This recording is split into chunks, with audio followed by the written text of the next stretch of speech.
নাম শুনেই আমার কাছে মনে হলো এখানে অবশ্যই ভাত পাওয়া যাবে ইনশাআল্লাহ। ঢুকতেই এক ভদ্রলোক বলল, ভাই বসেন, ভাত মাছ তরকারি সবই আছে, কিন্তু খাসির মাথা ছাড়া। আমি তো একটু অবাক হইলাম। আমার পাশে এক ভদ্রলোক মুরগি চাবাইতে চাবাইতে বলতেছিল, bro this place is so authentic.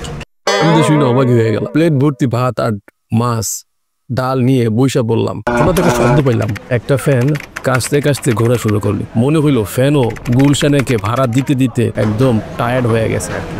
তবু খাবারের স্বাদ ছিল মোটামুটি। ভাতের গরমে আমার কিছুটা কষ্ট হইতেছিল, কিন্তু বিল দেওয়ার সময় কিন্তু মনটা বোঝা গেছে, কারণ বিল ছিল মাত্র 100 টাকা। পকেটের জোর কম থাকলেও অভিজ্ঞতা কিন্তু 5 স্টার মানে ছিল আমার। বুঝতে পারছেন ব্যাপারটা? আসসালামু আলাইকুম, সবাইরে শুভেচ্ছা। আজকে বুঝছেন একটা ঘটনা ঘটাইছি। ভুল কইরা সকালবেলা লাঞ্চ বক্সটা আনি নেয়। তো যাই হোক, দুপুরে তো খাওয়া দাওয়া করতেই হইব। তো অভিজাত গুলশান এলাকায় ঢুকে পড়লাম। পকেটের অবস্থা বুঝা একটা সাধারণ হোটেল খোঁজা শুরু করলাম। গুগল ম্যাপে সার্চ দিলাম। সার্চ দিতেই ম্যাপ একটু থতাপতা খায় বলল, তুমি কি ধানমন্ডি খুঁজতেছিলা? আমার কাছে মনে হয় গুগল ম্যাপ লাঞ্চ করে ধানমন্ডি গেছে, এই জন্যই বারবার ওইখানকার লোকেশন দেখাইতেছে আমার। এরপর ধীরে ধীরে আমি গুলশানের ফুটপাথ দিয়ে হাঁটা শুরু করলাম। দুই পাশে বাহারি ধরনের অনেক রকমের দোকান দেখতে পাইনি। দোকানগুলোর ভিতরে আতরের দোকান ছিল, জামা কাপড়ের দোকান ছিল। যদি আপনাদের এই ধরনের জিনিসপত্র দরকার হয় তাহলে সরাসরি চলে আসতে পারেন গুলশান একের ফুটপাতে। এরপর আমি এই দোকানপাট দেখতে দেখতে একটু সামনে আগানো শুরু করলাম। সামনে দেখতে পেলাম গুলশান একের দিকে জ্যাম লাগছে। যাই হোক, আমি এই ফুটপাত ধরেই আস্তে আস্তে খাবারের খোঁজে সামনের দিকে আগানো শুরু করলাম।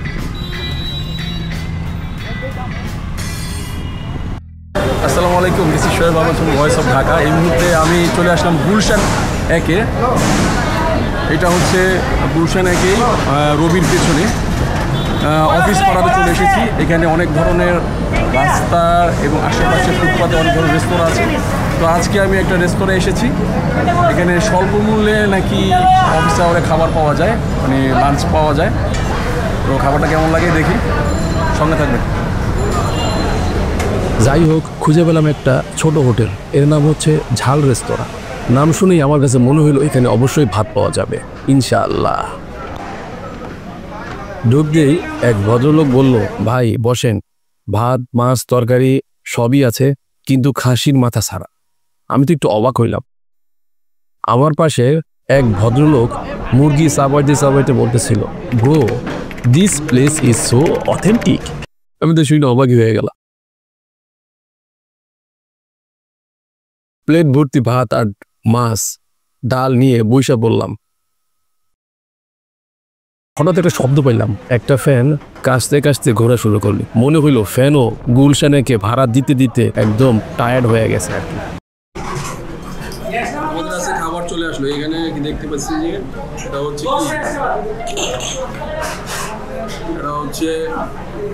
কি মাছ? এটা কি মাছ? এটা কি মাছ না? তেলাপিয়া।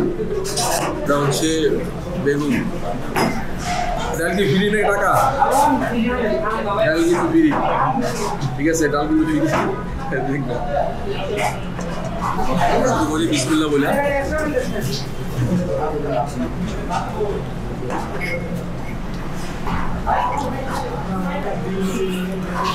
এই মাছটা হচ্ছে গিয়ে 90 টাকা, সাথে বেগুন ভাজির সাথে।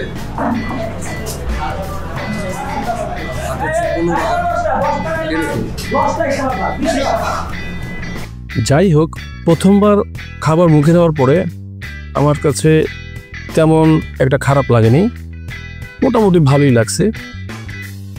মাছটা আর একটু খায়া দেখার পরে আমার কাছে যেটা মনে হলো যে মাছটাও মোটামুটি তাজা ছিল এবং ভাজাটাও মোটামুটি ঠিক মতোই হয়েছে আর কি। লবণের পরিমাণটা একদম পারফেক্ট ছিল, আর মাছটা ভালোভাবেই মনে হয় ওরা কুক করছে আর কি। যাই হোক, মাছটাও খাইলাম, মুখে দিলাম। আমার কাছে কিন্তু মন্দ লাগে না। গুলশান একের মতো জায়গায় আপনি দুপুরে লাঞ্চ করবেন, তাও আবার 100 টাকা দিয়ে, আবার আপনি চিন্তা করবেন এটা 5 স্টার মানের হবে, সেটা আসলে বিশ্বাস করাটা ঠিক না।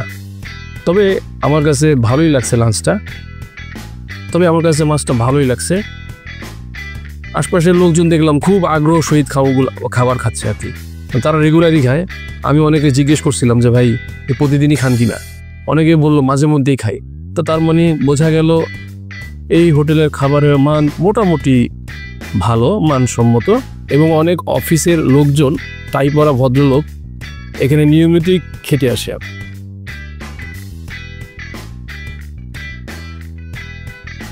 আমি আর একটু বেগুন নিলাম, বেগুন নিয়ে খাওয়া চেষ্টা করলাম, এবং আমার সাথে কিন্তু এখানে ডালও আছে। ডালটা কিন্তু খুবই লোভনীয়, দেখতে খুবই ভালো লাগছে। তো আসলে কতটুকু সুস্বাদু সেটা খাবারের পরেই কিন্তু বোঝা যাবে আর কি। আপনাদেরকে জানিয়ে রাখতে চাই, আমি কিন্তু এই মুহূর্তে যে লাঞ্চটা করছি, এই লাঞ্চের প্যাকেজ কিন্তু মাত্র 100 টাকা। রিজনেবল প্রাইসে গুলশানকে যদি আপনি কোথাও খেতে চান, তাহলে আমার কাছে মনে হয় ঝাল রেস্তোরাঁ আপনাদের জন্য হতে পারে খুব সহজ একটা গন্তব্য। আমি একটু ডাল নিচ্ছি, ডালটা দিয়ে খেয়ে দেখি কেমন লাগে। ডালটা মুখে দেওয়ার পরে এবং আমার কাছে মনে হয়েছে ডালটা মোটামুটি একটা অ্যাভারেজ টাইপের খাবার, মোটামুটি ঘন আছে, এবং ডালের পরিমাণও যেহেতু ডালের পরিমাণও অনেক, ডাল কিন্তু একদম ফ্রি,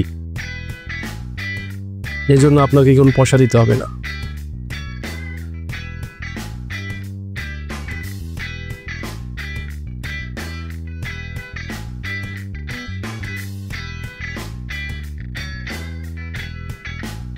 আমি পাশের লোকজনদের জিজ্ঞেস করলাম যে আপনারা কি রেগুলার খান কিনা এখানে। সবাই বললো যে হ্যাঁ খাই, মাঝে মধ্যেই খাই। খাবারের মান কোন জিজ্ঞেস করলাম, সেটাও বললো যে তারা ভালোই লাগে তাদের। তো তাদের যেহেতু ভালো লাগে, তাহলে আমাকে কিছুটা পজিটিভলি এটা দেখতে হবে যে আসলে খাবারটা মোটামুটি এখানে অ্যাভারেজ টাইপেরই, যেহেতু সবাই খায়।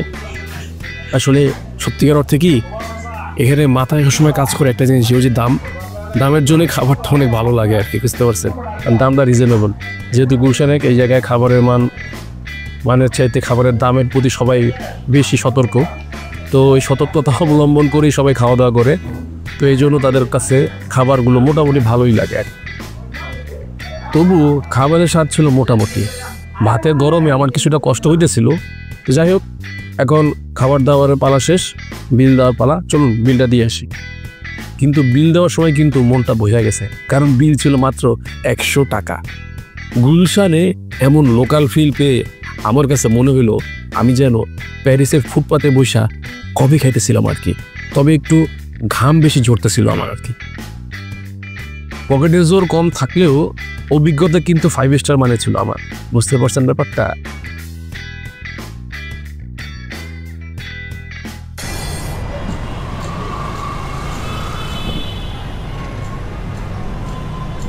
আজকে মনে হয় বৃষ্টি হওয়ার সম্ভাবনা আছে। এতক্ষণ আমাদের সঙ্গে থাকার জন্য ধন্যবাদ। আমরা এতক্ষণ পর্যন্ত গুলশানেকে রবির পেছনে ঝাল রেস্টুরেন্টে, যেটা রেস্টুরেন্ট বলা চলে না, হোটেলের মতোই, এখান থেকে টোটাল 100 টাকা দিয়ে দুপুরে লাঞ্চ করলাম। তো 100 টাকা দিয়ে যে তেলাপিয়া মাছ ছিল এবং সাথে বেগুন ছিল, এটা আমার কাছে মোটামুটি ভালো লেগেছে, খুব একটা বেশি না। বাট যে প্রাইস গুলশানেকে 10 টাকা দিয়ে ভাত এবং ডাল ফ্রি, সাথে 90 টাকার ভেতরে 100 টাকার ভেতরে মাছ এবং সাথে হচ্ছে গিয়ে বেগুন, এটা আসলে আমি বলবো, যদি আপনারা আমাকে বলেন, এটা একটা গুড ডিল এবং খুবই রিজনেবল প্রাইসে গুলশানেকের মতো জায়গায় দুপুরে লাঞ্চ সেরে দেওয়া। তো আমি গুলশানেকের আরও বিভিন্ন ধরনের এই আশপাশের এই ধরনের লোকাল যে রেস্টুরেন্ট বা ফুটপাতে যে রেস্টুরেন্টগুলো আছে, এগুলো আমি খেয়ে দেখব এবং আপনাদের সঙ্গে দাম, প্রাইস, খাবারের মান কীরকম এবং কোথায় কোথায় অবস্থিত, সেইগুলো আমি বিস্তারিত আপনাদের সঙ্গে আগামী পর্বগুলোতে দেখানোর চেষ্টা করব।